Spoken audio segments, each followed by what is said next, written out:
Shalom. Shalom. Semua diberkati Tuhan, amin. Amin. Mari datang di hadapan Tuhan dengan seluruh kerinduan hati kita untuk memuliakan lewat pujian kita. Dengan hati yang haus dan lapar akan Dia, kita boleh menyembah, meninggikan Engkau Yesus. Engkau dipermuliakan di tempat ini, Engkau diagungkan di tempat ini. Mari hati yang haus dan lapar, kita menyembah Yesus. Karena sungguh besar setiamu bagi kami Tuhan, yang Kau boleh nyatakan dalam kehidupan kami. Kau Bapa yang selalu mengerti setiap hati kami Tuhan. Oh, kami percaya janji-Mu adalah janji ajaib. Amin. Terima kasih Tuhan, sungguh besar setiamu.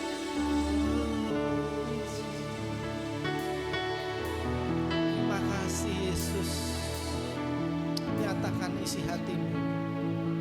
Haleluya. Bersama-sama.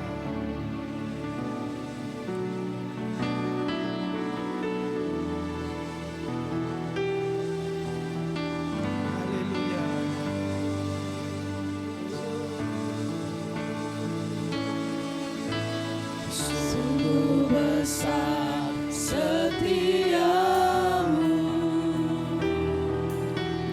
Kau nyatakan bagiku.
Engkau segalanya bagiku.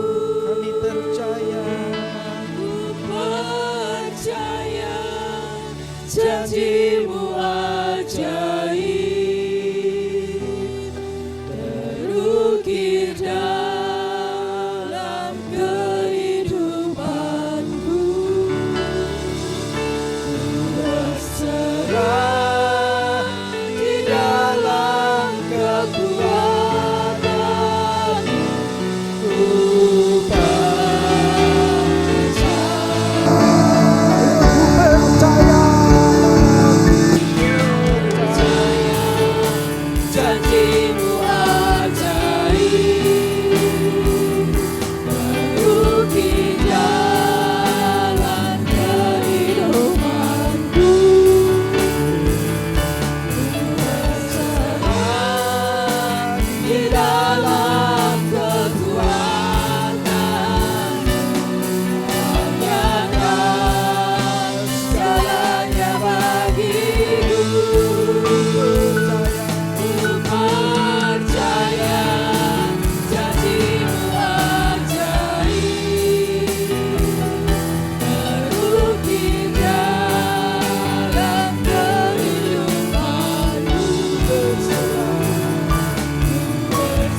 lepaskan Tuhan.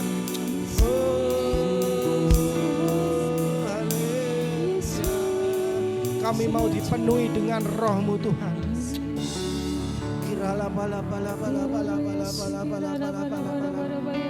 Penuhi. Kami mau hadir di tempat ini Tuhan, menjamah setiap kami, hati yang haus dan lapar akan Engkau Yesus.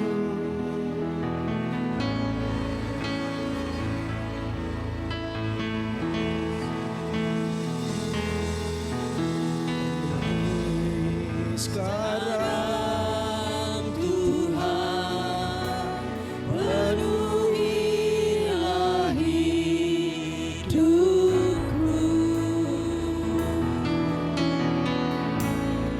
Hatiku bagai tanah gersang, merindukan jamahan Roh Kudus. Hidupku bagai bejana, ku bawa ke sungai-Mu Tuhan. Ingin ku reguk kesejukan air hidup-Mu Tuhan.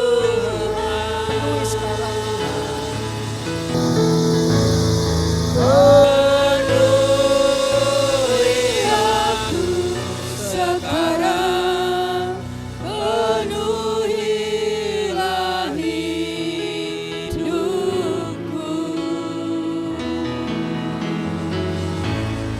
Hanya Engkau yang ku rindu, jamalah hidupku Tuhan. Kami mau dipenuhi oleh Roh-Mu Tuhan. Penuhi sekarang Tuhan, penuhilah hidupku. Bagai tanda gersang, Hatiku bagai tanah gersang, merindukan jamahan Roh Kudus. Hidupku bagai bejana, ku bawa ke sungai-Mu Tuhan. Ingin ku reguk kesejukan air hidup-Mu Tuhan.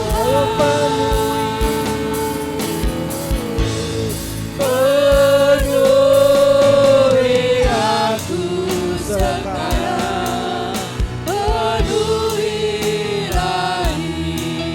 hidupku. Hanya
kuasamu.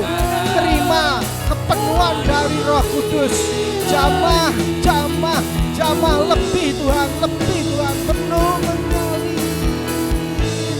Hanya Engkau yang kurindu, jamahlah hidupku Tuhan. Lebih sungguh penuhi, penuhi. Penuhi aku sekarang, penuhilah hidupku.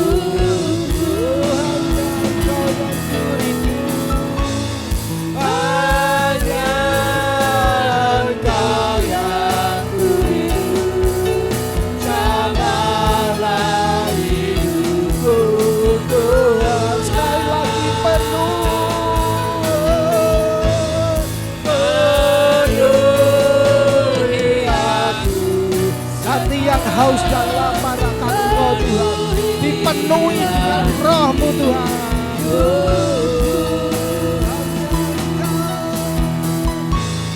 hanya Engkau yang kurindu, jamahlah hidupku Tuhan, sekali lagi penuhi aku sekarang.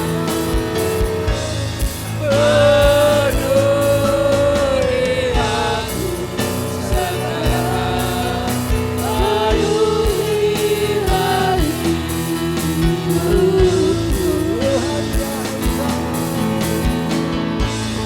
Hanya Engkau yang kurindu, jamahlah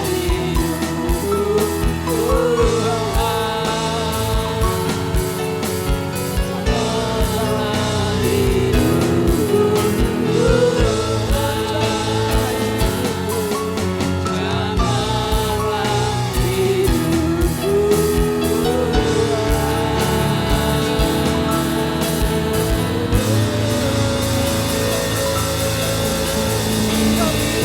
Jamaah-Mu Tuhan, kami ingin dipenuhi oleh Roh-Mu Tuhan, penuh mengalir di tempat ini. Haleluya.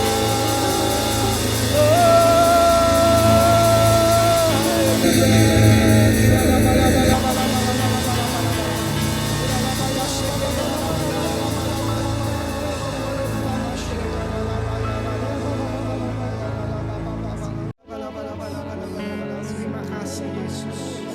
Terima kasih Roh Kudus. Engkau hadir di tempat ini. Engkau siapa puji Tuhan? Sorak-sorai bagi Tuhan. Haleluya.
musuh pun kematan, dan dengan nama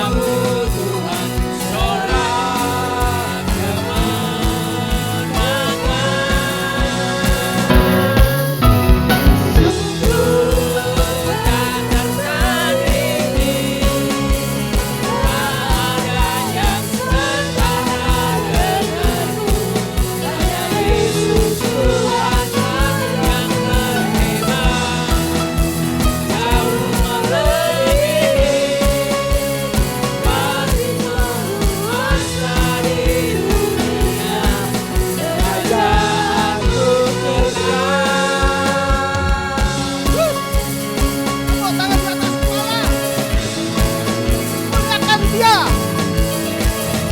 Sama-sama.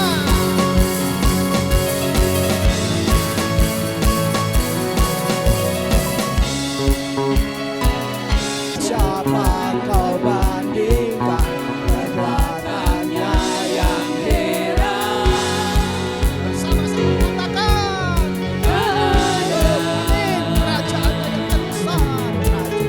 kerajaannya yang terbesar, akan tergoyahkan.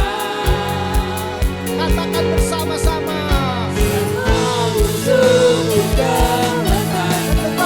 Nama siapa?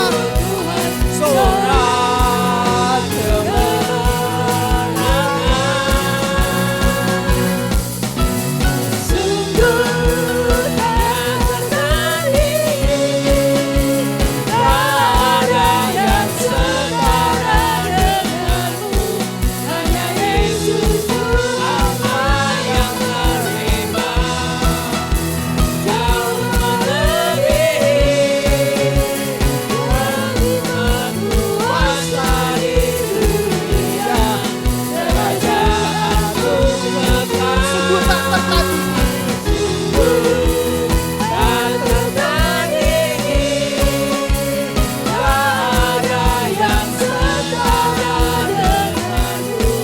Hanya Yesus Tuhanlah yang terima, jauh melebihi kehadiran kuasa di dunia. Kerajaanmu kekal.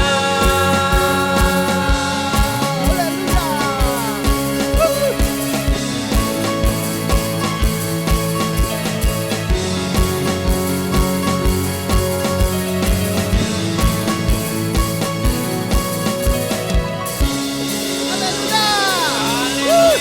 Sorakkan kemenangan. Haleluya. Haleluya. Haleluya.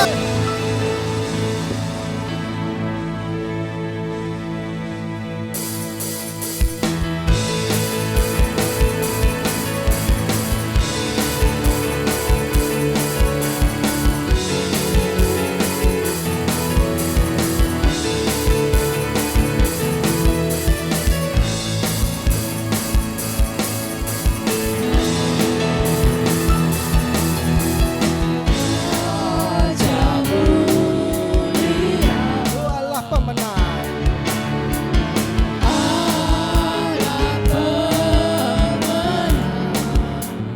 Bapa yang kekal, berkuasa selamanya. Segala ciptaan. Segala ciptaan Mari sujud menyembah Dia. sujud menyembah Yang mulia. bagi yang mulia, berkuasa selamanya. Allah Tuhan, Kaulah Raja, surga bumi menyembah, sorak-sorai kemenangan. Bagi Raja mulia, kemuliaan bagi Allah yang berkuasa selamanya. Engkaulah Raja. Sama-sama katakan Raja mulia. Raja mulia, Yes. Allah pemenang.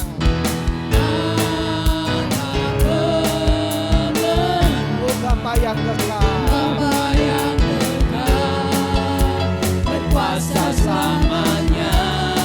Mari bersama-sama segala ciptaan. Segala ciptaan Sujud menyembah di hadapannya.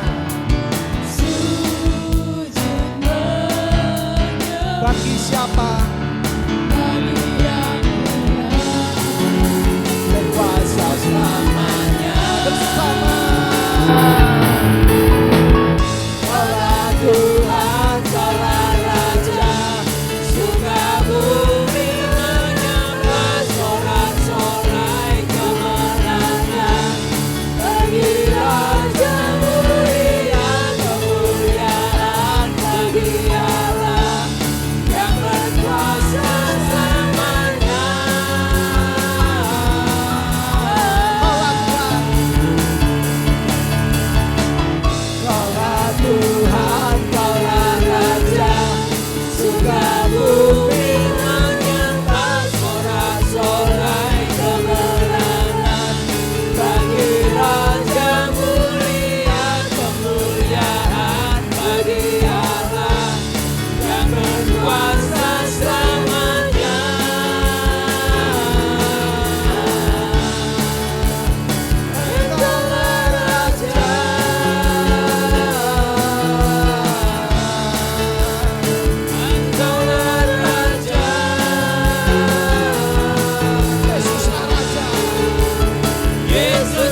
Tuhan kita. Amin.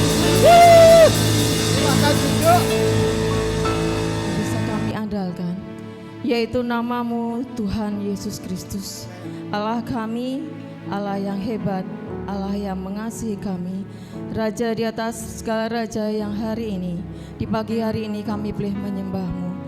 Kami bersyukur Tuhan, kami boleh datang kepada kasih karunia-Mu Tuhan, karena korban putra-Mu di atas kayu salib, Yesus Kristus Tuhan, sehingga kami diperbolehkan untuk masuk ke tahta-Mu Tuhan.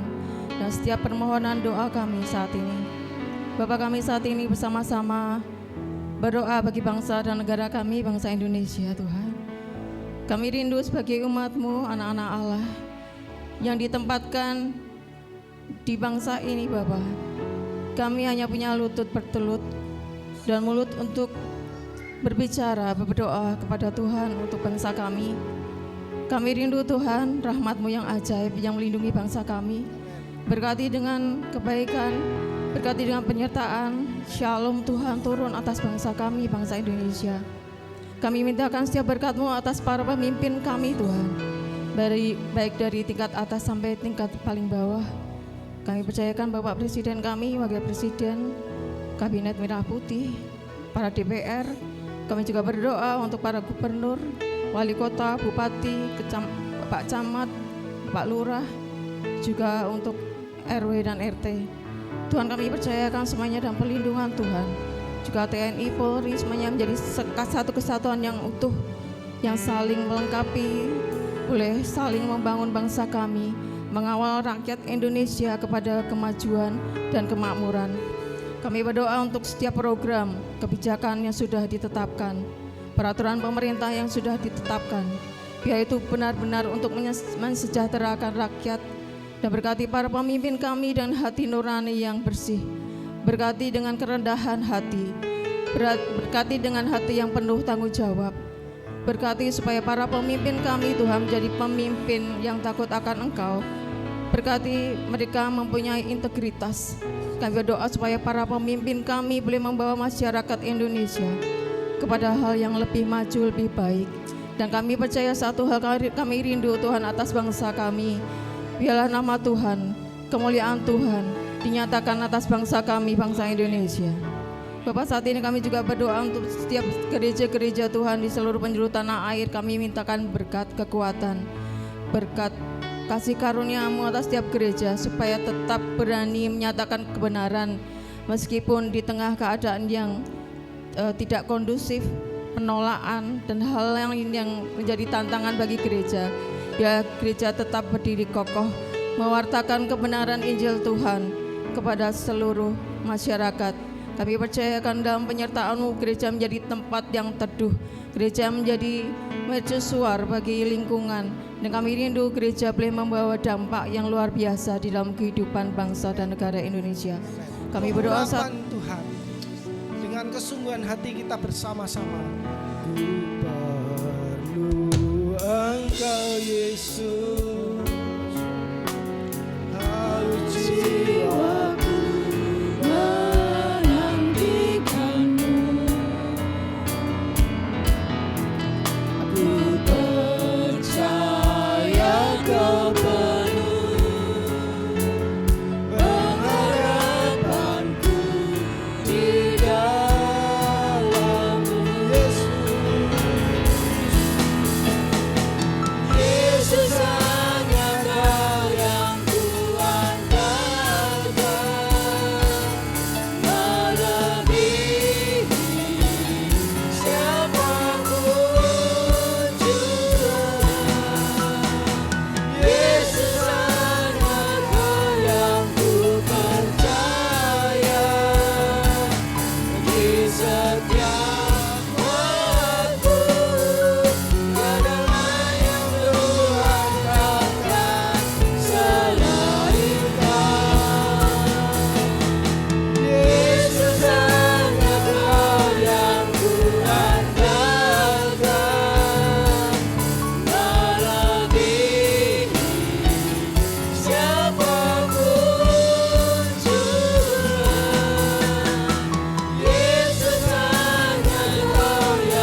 setiap waktu. Tiada lain yang ku andalkan, tiada lain yang ku andalkan, tiada lain yang ku andalkan selain. Tiada lain yang ku andalkan selain Kau,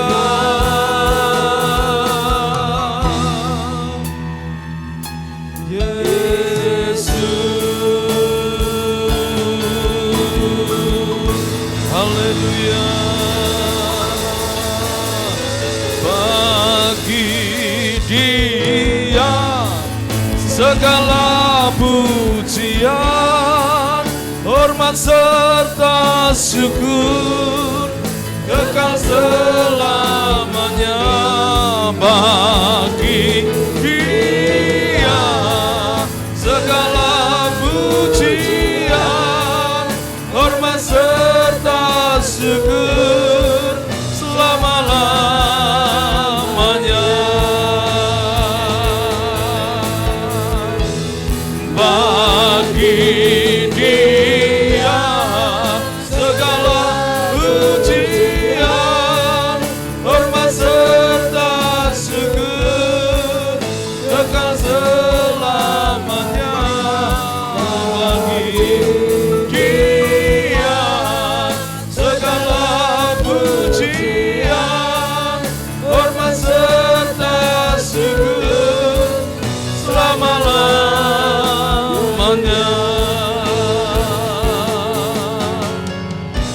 Selama-lamanya. Selama-lamanya. Berikan kemuliaan yang meriahnya bagi Tuhan. Haleluya, haleluya, haleluya. Haleluya, haleluya, haleluya, haleluya, haleluya, haleluya, haleluya, haleluya. Sungguh yang dapat kami percaya dan tidak pernah berubah. Kasih setiamu tidak pernah berubah Tuhan. Perhatianmu tidak pernah berubah. Kasih sayangmu tidak pernah berubah. Itulah yang dapat kami andalkan dalam hidup ini. Terima kasih Bapak, terima kasih. Terima kasih Tuhan, berbicara atas kami Tuhan, berkati dan urapi kami semua. Dalam nama Tuhan Yesus kami berdoa dan bersyukur. Yang diberkati katakan bersama-sama. Amin. Amin, amin, amin. Baik, terima kasih tim pujian, silakan duduk. Baik, kita buka dulu di dalam 1 Timotius 6 ayat 12. 1 Timotius pasal yang ke-6 ayat ke-12. Baik. Ya, tema firman Tuhan hari ini adalah iman itu bukan cuma dipercaya tapi diperjuangkan, ya. Iman itu bukan cuma dipercaya tapi diperjuangkan. Ya, katakan bersama-sama 1 2 3.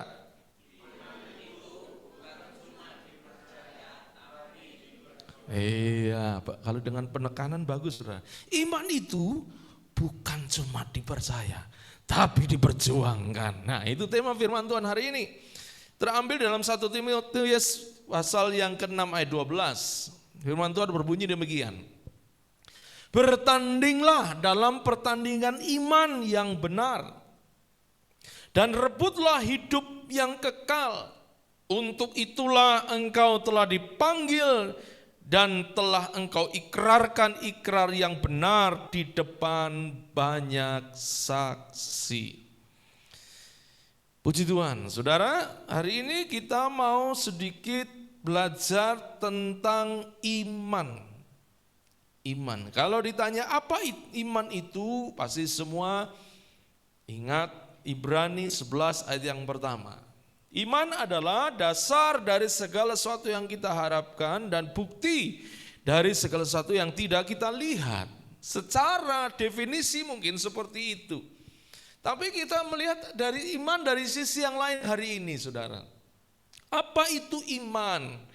Ya, jadi dari ayat ini ada beberapa hal yang bisa kita renungkan bersama tentang iman. Bahwa iman itu bukan bicara hanya tentang percaya, keyakinan, Tetapi iman juga sesuatu yang butuh perjuangan, butuh pengorbanan. Nah, kata yang menarik di sini saudara, kalau kita baca ayat ini dikatakan bertandinglah dalam pertandingan iman yang benar. Ada kata bertandinglah. Ya. Apa maksudnya? Ya. Yang namanya kata bertandinglah itu menunjukkan bahwa iman itu harus aktif dan bukan pasif. Karena kata yang dipakai adalah agonizomai, artinya berjuang, bersaing. Bahkan kata ini dipakai juga artinya berperang. Nah, arti daripada bertandinglah. Jadi bukan sekedar percaya. Ayat ini ditulis oleh seorang rasul yaitu Paulus kepada anak rohaninya yang masih muda rohani yang namanya Timotius. Bahwa memang keberadaan Timotius pada waktu itu dipercaya untuk menjadi gembala di sebuah kota yang namanya kota Efesus. Efesus adalah kota yang cukup besar. Kalau kota besar pasti ada banyak orang datang ke sana. Ada banyak orang berkunjung di sana. Ada banyak sekali mungkin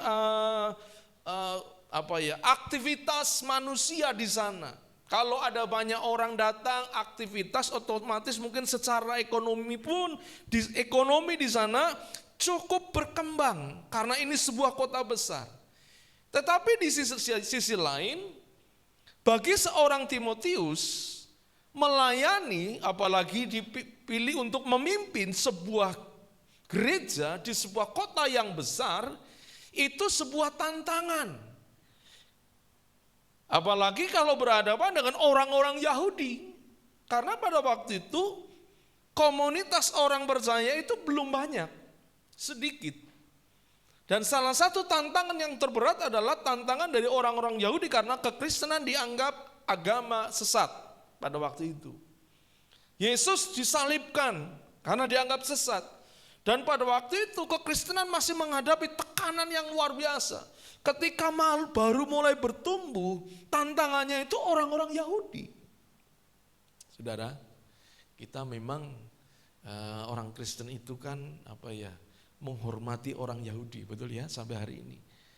Jadi kita tahu bahwa akar kita itu dari sana, dari Yahudi. Tapi sebetulnya sampai hari ini Yahudi itu benci orang Kristen. Jangan dipikir kalau orang Kristen dari Indonesia ke sana, ya diterima. Kenapa? Kenapa saudara? Memasukkan turis, cuan gitu ya, terima. Tapi sesungguhnya kekristenan dibenci saudara. Ada beberapa saya lihat postingan orang-orang Kristen yang sengaja ya mungkin sih terlalu ekstrim gitu ya. Dia di jalan itu dia ceritakan pada orang Yahudi bahwa Yesus itu Tuhan, langsung diludahin. Hari ini itu terjadi. Apalagi masa-masa itu kekristenan dianggap sebagai agama sesat. Sehingga apa? Mereka berusaha untuk melawan orang-orang Kristen. Termasuk pemimpinnya yaitu seorang yang bernama Timotius. Jadi tantangannya berat, dia masih muda, lalu ada banyak tantangan di masyarakat, apalagi itu kota besar, melayani di kota besar itu tidak mudah. Saya mengalami gereja kita berada di tengah-tengah kota, nggak mudah, saudara. Saya pergi ke teman yang gerejanya di desa, kok rasanya lebih adem gitu ya, lebih guyup gitu loh. Kalau kota kan orang cenderung apa? Individualis, betul ya? Cuek. Wis karepmu. Setiap orang sibuk dengan urusannya masing-masing. Tapi kalau di desa enggak, saudara. Kalau di desa itu sampai sekarang kalau kita pergi ke desa, ya, mereka itu kalau ada tamu apalagi nggak mau, diem saja semua. Waktu kita ke mana? Ke Muning. Saya tuh ngomong dengan pendetanya begini, Pak, enggak usah repot-repot karena kita kan nggak enak gitu ya datang repoti. Oh enggak Pak, segampang. Lalu Pak Pendeta itu cerita, sebetulnya itu saya berpikir ya tak buat makanan yang yang bisa disajikan lah. Tapi ternyata jemaat di sana mereka ngomong, Pak, Om nggak usah Om, biar kami saja. Jadi setiap orang, saya urunan ini, saya masak ini, saya masak. Jadi semua dimasak oleh jemaat. Dan itu sesuatu yang biasa, lumrah. Kalau kita pergi pelayanan ke desa, itu saudara, apalagi kalau pelayanan pindah dari satu tempat ke tempat yang lain, itu yang namanya perut. Kalau saudara kuat, itu di sini habis ibadah pasti diajak makan. Nanti di sini diajak makan. Terus. Nah, itu orang di desa. Tapi orang di kota kan enggak. Orang di kota lebih apa? Egois. Nah itu tantangan yang dihadapi oleh seorang yang bernama Timotius. Apalagi dia masih muda. Makanya di dalam kitab Timotius, Paulus berkata kepada Timotius, Timotius, janganlah engkau dipermudahkan karena engkau muda, tapi jadilah teladan. Karena apa? Banyak orang menganggap Timotius tidak ada apa-apanya. Banyak orang menganggap Timotius anak bau kencur. Wah itu tantangan bukan main dalam sebuah pelayanan. Bagaimana dia harus bangun pelayanan? Dibutuhkan iman yang hebat, dibutuhkan iman yang aktif, bukan iman yang pasif. Dan yang luar biasa, waktu Paulus mengingatkan iman Timotius ini, salah satunya Paulus bicara kepada Timotius, Timotius ingatlah imanmu yang sudah engkau dapatkan dari siapa? Eunike dan Sintike, itu ibu dan nenek. Pertanyaannya, kok enggak disebut bapak dan kakek? Pernah enggak berpikir itu? Paulus kok ngomongnya iman Timotius itu dari ibu dan nenek. Jangan anggap remeh kaum Hawa. Ini ras terkuat katanya. Ya ternyata apa saudara? Ternyata memang kalau kita baca, iman itu amat sangat ditentukan dalam kehidupan seorang anak, dimulai dari keluarga, dimulai dari seorang ibu. Makanya berbahagialah pria-pria yang mendapatkan wanita-wanita yang hidup dalam iman, karena anak-anakmu akan punya jaminan mereka adalah orang beriman. Amin. Alkitab berkata Timotius tumbuh imannya dari apa? Dari ibu dan neneknya. Makanya penting Anda di rumah, di keluarga, itulah sekolah iman. Iman anakmu kelak seperti apa ditentukan oleh orang tuanya, terlebih ibunya. Kalau ibunya adalah seorang yang penuh iman, penuh percaya, hidupnya dipenuhi dengan iman dan percaya, saya percaya anaknya akan ditolong untuk bisa melihat bagaimana hidup dalam iman. Lalu bapak bagaimana? Bapak harus ngajar. Cuma kadang-kala yang bisa pendekatan heart to heart, hati ke hati dengan anak itu ibu apa bapak? Bapak. Puji Tuhan bapak. Puji Tuhan. Ya bapak, ya ibu juga. Gitu.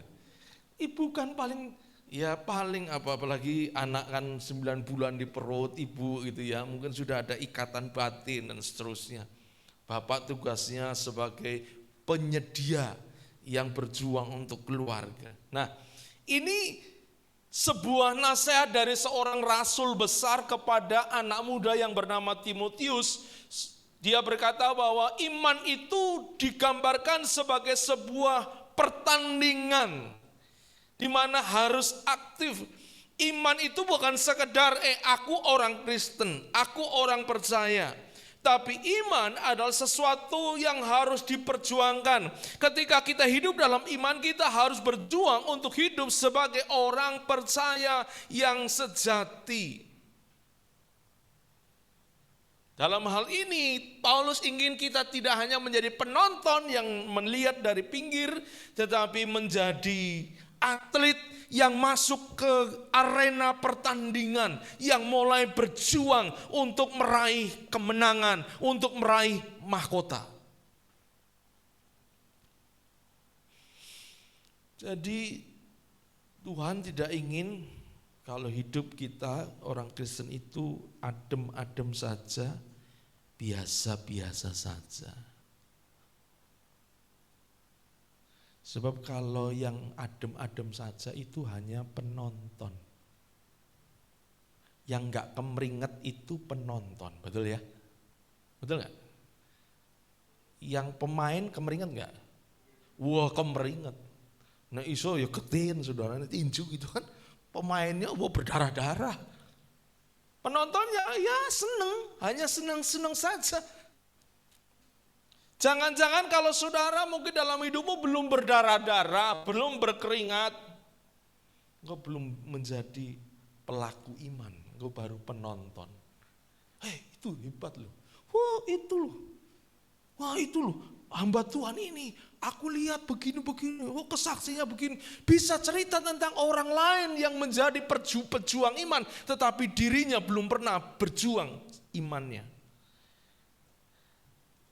Tapi biarlah hidup kita menjadi seorang yang secara aktif imannya diperjuangkan. Karena hari ini banyak orang percaya tidak ikut pertandingan, enggak terlibat dalam pertandingan. Dalam hal ini imannya tidak bertumbuh, imannya tidak bertahan. Dunia ini menawarkan saudara kemudahan hari-hari ini. Tapi Tuhan berkata jangan imannya pasif. Iman itu harus aktif. Karena Tuhan berkata lewat Paulus, bertandinglah dalam pertandingan iman. Katakan bertandinglah. Iya. Jadi harus iman itu aktif ya. Iman itu bukan sekedar percaya, tapi iman itu aktif. Harus diperjuangkan. Sampai kapan? Sampai kapan? Sampai akhir ku menutup mata, ku tetap setia menanti janjimu, sampai ku dapatkan mahkota kehidupanku. Ku tetap setia melayanimu. Iman itu diperjuangkan sampai kapan? Sampai akhir, menutup mata. Next. Filipi 2:12, kerjakanlah keselamatanmu dengan takut dan gentar. Keselamatan di dalam iman itu harus dikerjakan dengan takut, dengan gentar. Artinya apa? Serius. Katakan serius. Iman itu bukan sekedar penghias. Orang beriman, orang Kristen tentu beriman, bukan. Tapi iman itu sesuatu yang harus disikapi dengan serius. Makanya ya, mari yang masih muda, mulailah pikirkan bagaimana dengan imanmu hari ini. Jangan sekedar menjadi orang percaya biasa saja, hanya sekedar percaya, tapi menjadi orang yang berjuang dan memperjuangkan imanmu. Imanmu harus bertumbuh, imanmu harus berbuah.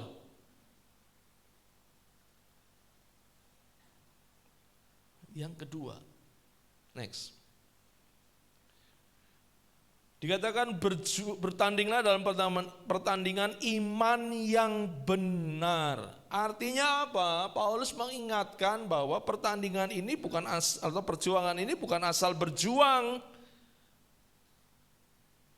tapi perjuangan yang benar, pertandingan yang benar. Apa yang dimaksud oleh Paulus berjuang atau asal berjuang? Mungkin yang disebut asal berjuang itu sibuk melayani, sibuk melakukan ini itu, tetapi hatinya kosong.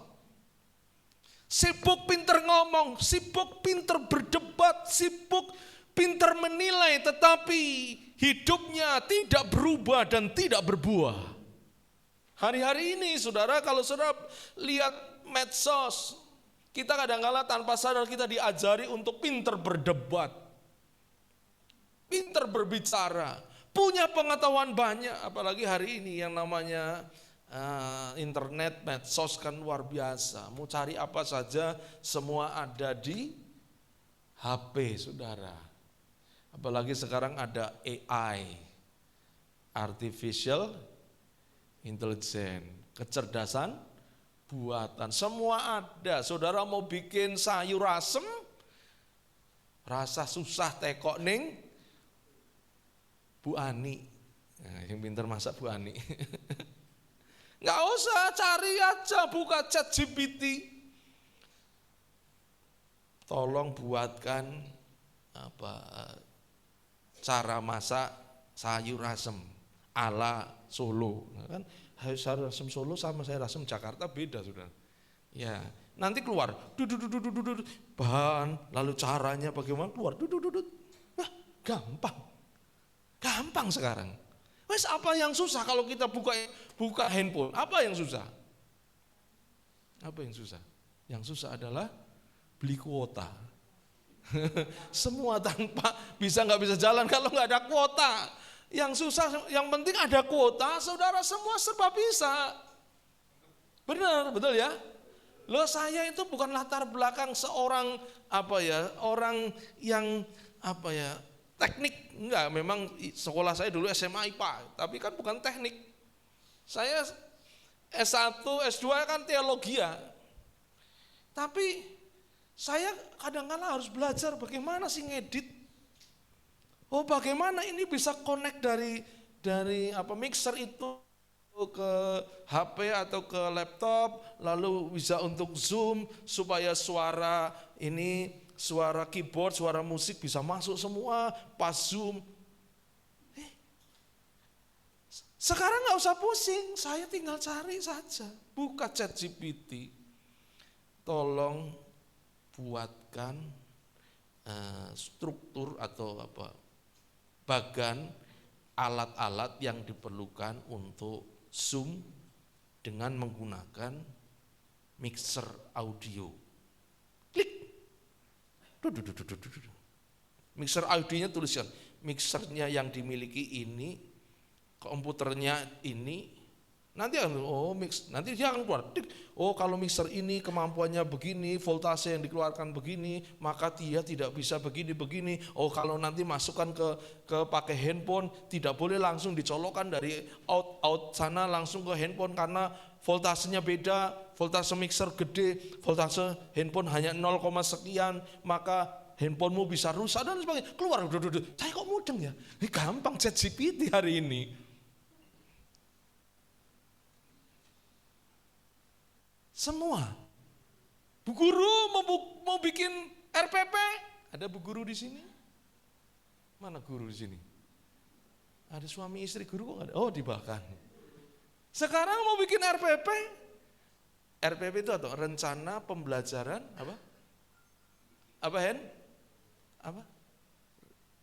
rencana? Alah, murah mudeng.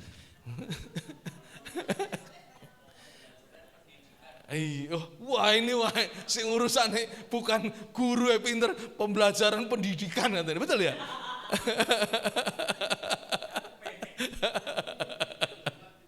Loh, gampang tinggal buka, saudara, keluar semua. Pendidikan anak kelas 6 IPA. Keluar. Oh, ini tujuannya begini. Keluar, tinggal paling dirubah-rubah sedikit, diutak-atik sedikit. Jadi saudara, mau bikin skripsi, mau bikin tesis hari ini. Beda sama dulu. Bukunya harus segini. Sekarang nggak perlu buku segini, saudara. Nggak usah. Di hadapan laptop, saudara bisa buka kemana-mana, buka buku ini, buku yang mungkin ada di luar negeri pun bisa engkau baca dan ambil dan bikin tesis atau skripsi dengan judul ini. Jangan keluar. Pendahuluan berisi ini, lalu isi begini sampai penutup keluar KB. Tidak apa-apa. Ya, jadi kadangkala kita harus mulai menjaga apa? Menjaga hati. Di dunia ini penuh dengan kemudahan-kemudahan sehingga kita berpikir iman kita pengen iman yang mudah gitu loh. Pengen yang dang. Dang, cepet. Hari ini pengen, besok dapat. Imannya iman yang instan pengennya saudara. Padahal iman itu harus iman yang diperjuangkan, bahkan dikatakan diperjuangkan dengan benar. Banyak orang berjuang tapi dalam hal yang salah. Banyak orang melayani tapi melayani untuk hal yang salah. Kenapa? Karena perjuangannya, pelayanannya bukan untuk supaya bertumbuh tapi untuk mencari pengakuan. Supaya diakui orang, dilihat aku orang beriman. Kadangkala pelayanan gereja menjadi tempat di mana kita kadangkala mencari status pengakuan orang supaya kita dilihat orang menjadi orang yang beriman. Hati-hati itu, termasuk saya. Hati-hati. Kalau kita hanya ujung-ujungnya hanya sebuah pengakuan, itu bukan perjuangan iman yang benar yang Tuhan inginkan. Ujung-ujungnya adalah supaya kelihatan rohani. Atau mungkin engkau memperjuangkan iman, engkau melayani Tuhan dengan hati yang pahit, itu juga tidak benar. Makanya Paulus menekankan bukan sekedar pertandingan iman, tetapi pertandingan iman yang benar. Katakan iman yang benar. Tuhan gak ingin saudara, kita ini menjadi orang percaya, pelayan, apalagi pelayan Tuhan, tetapi hati kita kosong. Pinter berdebat, tahu firman Tuhan, tapi hidupnya tidak pernah berubah. Iman itu akan selalu membawa perubahan terhadap pribadi yang beriman. Kalau hidupmu tidak pernah berubah, mungkin imanmu salah. Iman itu harus membuat engkau berubah. Mari hari ini tetapkan berkata kepada Tuhan, Tuhan biarkan hatiku terus tertuju kepada Tuhan. Menjadi seperti Yesus. Iman itu ujungnya adalah hidup kita adalah fotokopinya Tuhan Yesus. Seperti Yesus, seperti apa? Yesus, itu saja ku pinta dalam jalanku sampai ke surga. Saya mau seperti Yesus. Mata kita juga harus arahnya kepada Yesus. Melihatnya kepada Yesus. Iman itu iman yang benar, yang seperti Yesus. Hidupnya berubah, enggak beriman tetapi hidupnya sama terus. Harus mulai ada perubahan. Karaktermu harus berubah. Komitmenmu dengan Tuhan harus berubah menjadi lebih baik. Kesungguhanmu dengan Tuhan harus berubah harus lebih sungguh-sungguh. Karena segala sesuatu di dunia kadangkala kalau tidak hati-hati akan membawa kita semakin luntur. Firman Tuhan katakan kasih kebanyakan orang itu tanda akhir zaman. Apa? Kasih kebanyakan orang apa? Menjadi tawar. Ya, itu hati-hati, itu tanda akhir zaman. Kalau orang beriman, kasihnya tidak mungkin tawar. Amin. Yang ketiga, saudara, next.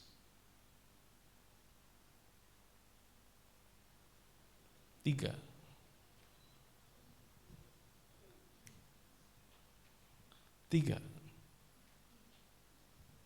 Oh iya, ada pengumuman sedikit. Mungkin kalau sudah lihat di jadwal nanti selama bulan ke depan nama Mas Andi tidak ditulis di jadwal. Kenapa? Bukan berarti tidak mau melayani. Tapi izin sebulan itu karena memang mau sesuatu, nanti Mas Andi cerita sendirilah kapan ya. Jadi beliau harus hadir di tempat di mana dia akan diberkati. Ya, itu syarat gerejanya. Waduh, bagus juga ya. Nanti kita terapkan di tempat kita yang mau menikah. Pasangannya paling tidak bukan hanya sebulan, setahun harus ibadah di tempat kita baru akan diberkati Tuhan. Ini bukan sesuatu yang jangan jadikan satu beban, tapi sukacita. Oh iya, ibadah kepada Tuhan itu sukacita, amin. Oh iya, jangan jadi beban. Enggak, ibadah itu sukacita bagi kita semua. Haleluya. Sudah Mas? Iya, seorang olahragawan tidak memperoleh mahkota jika ia tidak bertanding menurut peraturan. Nek tinju, lalu tinjunya nggak aturan gitu. Tinju kan yang boleh dipukul hanya ini sampai sini ya. Kalau nggak punya aturan itu belakang duantem, disikut, itu nggak akan dapat mahkota saudara. Langsung didis. Sama dengan iman. Seorang yang beriman, maka dia harus bertanding menurut peraturan yang benar. Hidup yang benar. Firman Tuhannya dijalankan gitu loh. Gak bisa, saya beriman, aku percaya pasti aku dapat. Tapi hidupmu gak beres, hidupmu gak berbuah. Hidupmu gak menunjukkan bahwa Kristus ada dalam hatimu. Tidak akan dapat mahkota. Itu menurut firman Tuhan. Next Mas. Next. 3. Dikatakan apa di sini? Untuk itulah engkau telah dipanggil dan engkau telah bertandinglah dalam pertandingan iman yang benar dan rebutlah hidup yang kekal. Nah, yang ketiga, iman itu bukan cuma dipercaya, diperjuangkan. Di sini yang menarik katanya dipakai adalah rebutlah hidup yang kekal. Artinya apa? Pegang, jangan sampai hilang. Paulus berkata kepada Timotius, rebut hidup yang kekal. Ini sebuah kata yang menunjukkan agresivitas, saudara. Iman itu agresif. Tentang hidup yang kekal itu harus kita lakukan dengan agresif. Kalau orang yang tidak agresif tidak akan mendapat hidup yang kekal. Artinya, ya enggak? Paulus berkata, rebutlah hidup yang kekal. Artinya kalau tidak direbut, dapat enggak? Dapat enggak? Enggak. Iman itu harus agresif. Mungkin ini tidak cocok dengan karakter orang Solo ya. Orang Solo kan nek melaku apa namanya? Iya. Putri Solo. Lemah lembut. Halo. Orang yang lemah lembut, nek ngomong halus, bukan berarti tidak bisa agresif. Kenapa kok kerajaan Solo bisa menjadi kerajaan yang besar, apalagi dalam zamannya PB 10 ya? Kenapa? Agresif, apalagi kalau ada ini loh adipatinya yang terkenal. Siapa adipati yang terkenal di Solo? Samber nyowo. Pangeran bukan sambel, samber nyowo. Ini yang punya keraton apa? Mangkunegaran. Dia seorang panglima perang, saudara, yang ditakuti. Yang sehingga kekuasaan kerajaan Surakarta ini gede banget. Luar biasa. Karena apa? Agresif. Orang Solo bukan berarti kita ini lemah lembut, halus, nggak bisa agresif. Hati-hati dengan orang Solo. Banyak kegerakan dimulai dari kota Solo. Betul nggak? Pendidikan kota Solo. Termasuk keributan kota Solo. Pembakaran kota Solo. Ojo nganggap remeh kota Solo. Ya, sudah berapa presiden yang asalnya dari Solo? Berapa sudah? Satu. Siapa? Ya Jokowi pasti. Pak Harto itu harus Solo, betul nggak? Hah? Betul? Jogja? Oh, Gunung Kidul. Tapi paling tidak, saudara, kota Solo ini kota kecil loh ya. Kita ini kota kecil loh. Tapi kota kecil diperhitungkan di Indonesia. Semua yang terjadi di Solo itu kadang-kadang jadi barometer.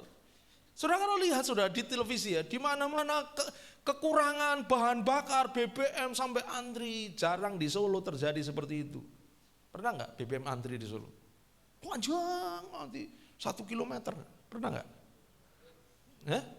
Oh mungkin kalau BBM-nya minyak goreng itu. Paling antri keluar pintu selesai, tapi di kota lain tuh antri sampai berkilo-kilo loh saudara.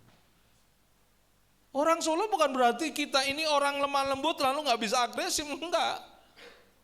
Artinya apa? Agresif itu bukan berbicara tentang pembawaan. Orang yang ketoknya lemah lembut, halus,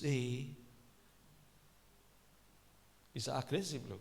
Apalagi kalau berhubungan dengan lagi ngesir, ayo tenan kayak. Nek wong Solo agresif. Rebut piye carane. Ada cerita tentang itu kalau sudah dipajang itu ada jalan Tugu Lilin, terus ke selatan itu jalan apa Pak? Joko Tingkir. Nah, siapa yang tahu cerita tentang Joko Tingkir? Orang Jawa. Apa Pak? Apa? Oh, ngelompati buaya. Buaya darat mungkin. Ya, artinya apa saudara? Kata rebutlah hidup kekal itu menunjukkan bahwa iman itu harus agresif, tidak boleh pasif, tenang, enggak, harus agresif. Kalau tidak agresif itu lebih kepada apa? Sifatnya harus keluar, Jadi iman itu bukan hanya di dalam, dia harus nampak keluar, gitu loh. Terekspos keluar, harus agresif. Di tengah-tengah dunia yang menyerang kita, di tengah-tengah segala nilai-nilai dunia yang kadang-kadang itu menyerang kita dari berbagai macam, termasuk lewat media sosial, menyerang pikiran kita, melemahkan iman kita. Kalau imanmu enggak agresif, engkau hancur. Paulus makanya berkata bahwa hidup yang kekal hanya bisa kita peroleh kalau imanmu agresif. Katakan, imanku harus agresif. Ya. Agresif itu artinya bergerak. Bukan hanya bergerak, tapi kalau bisa yang ada di sekitarnya dikuasai, itulah iman. Iman itu bukan kita dikuasai, tapi kita menguasai. Menguasai tempat di mana kita berada. Jadi berkat artinya hidup kita itu berdampak, agresif. Tuhan berkata bahwa engkau harus jadi terang di tengah-tengah dunia yang gelap, betul ya? Salah satu sifat dari terang adalah apa, saudara? Apa?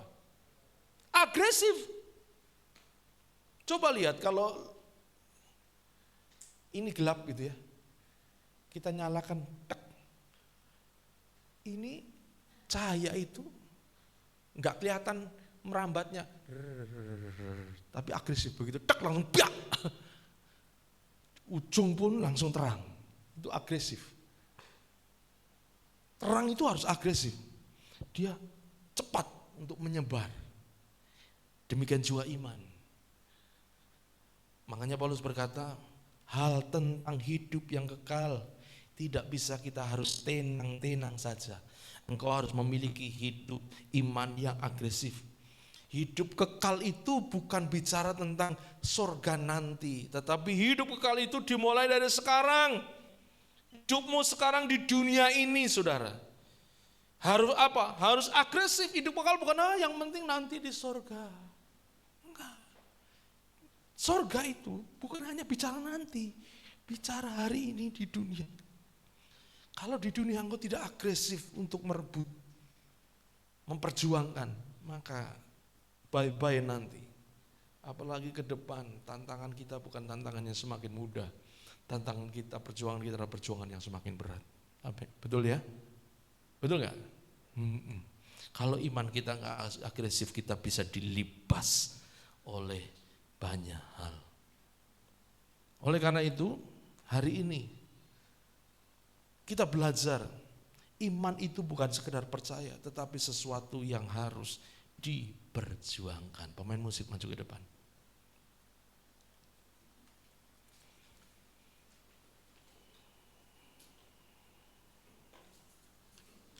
Coba yang terakhir, Mas. Next. Penutup. Hidupmu adalah arena pertandingan. Kita semua sedang dalam pertandingan iman. Pertandingannya tidak gampang. Ada tekanan, ada godaan, ada rasa lelah. Tapi Yesus, sang pelatih agung itu, sudah lebih dahulu memenangkan pertandingan. Anda tidak sendiri. Dia sudah memberikan contoh sebagai pemenang. Amin. Mari kita datang pada Tuhan. Mataku tertuju padamu,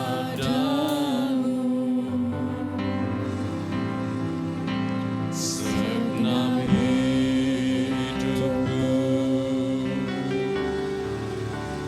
ku serahkan padamu.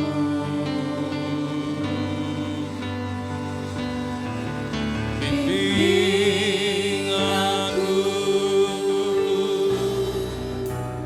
masuk rencanamu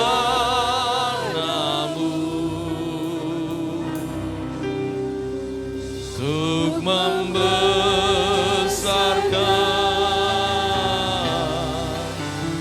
kerajaanmu.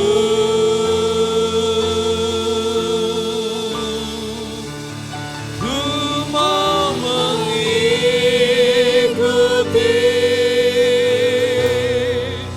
kehendak-Mu ya Bapa. Ku mau selalu menyenangkan hati-Mu. Biar musik mengalun dengan lembut. Bapak Ibu Saudara yang dikasihi Tuhan, di dalam perjanjian lama senantiasa dan sering sekali Tuhan menggambarkan perjalanan iman orang Kristen, orang percaya, bangsa pilihan Allah sebagai satu perjalanan yang penuh dengan peperangan, pertempuran. Sebenarnya Tuhan ingin bicara, itu sebuah pelatihan. Pelatihan apa? Pelatihan iman. Bangsa Israel dari Mesir sampai ke Kanaan tidak lama kalau berjalan, hanya butuh mungkin beberapa bulan atau beberapa minggu. Tapi kenapa harus 40 tahun? Ketika mereka mau keluar dari Mesir, Tuhan bicara kepada Musa, aku tidak akan membawa mereka langsung ke Kanaan. Takutnya apa? Mereka tidak siap, karena di sana ada bangsa yang besar. Sehingga dibelokkan masuk ke padang gurun. Rasanya Tuhan jadi orang percaya kok ngalami padang gurun ya? Kok ngalami situasi yang gak enak ya? Tuhan tidak sedang iseng, tetapi Tuhan sedang bicara kepada orang Israel bahwa iman itu harus bertumbuh. Mereka dari budak mengabarkan orang-orang yang belum beriman lalu ditarik keluar untuk dijadikan anak Allah, mendapat Kanaan. Yang harus dilatih adalah imannya. Lewat apa? Peperangan. Tuhan sedang berkata, iman itu tidak bicara hanya percaya, tetapi perjuangan yang harus diperjuangkan, dan perjuangan itu harus agresif. Kalau imanmu agresif, saya percaya engkau bukan menjadi orang Kristen yang pasif, engkau akan menjadi orang Kristen yang bersemangat. Hidupmu adalah hidup yang penuh semangat, karena engkau tahu dunia adalah tempat di mana saat kita orang percaya menaklukkan dunia, bukan dunia menaklukkan kita. Amin. Kita orang percaya harus mengalahkan dunia. Iman yang mengalahkan dunia. Alkitab berkata, inilah iman yang mengalahkan dunia. Lewat Yesus. Yesus menunjukkan iman yang mengalahkan dunia.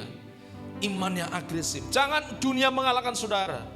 Mari mulai hari ini engkau harus belajar, imanku harus agresif. Aku tidak berdiam, aku tidak bertahan, tapi aku harus maju, bahkan menaklukkan semua tantangan yang ada di depanku. Mungkin tantangan itu ada tantangan kelemahan kita sendiri. Kelemahan mungkin hati kita sering lemah, hati kita sering kepahitan, itu tantangan. Imanmu harus agresif, harus lawan itu. Lawan dengan kemalasan. Imanmu harus agresif mengalahkan kemalasan. Ada banyak hal yang harus diperjuangkan dalam iman kita. Bagaimana kita bisa mengerjakannya kalau mata kita terus tertuju kepada Tuhan? Katakan bersama-sama, mataku tertuju kepadamu.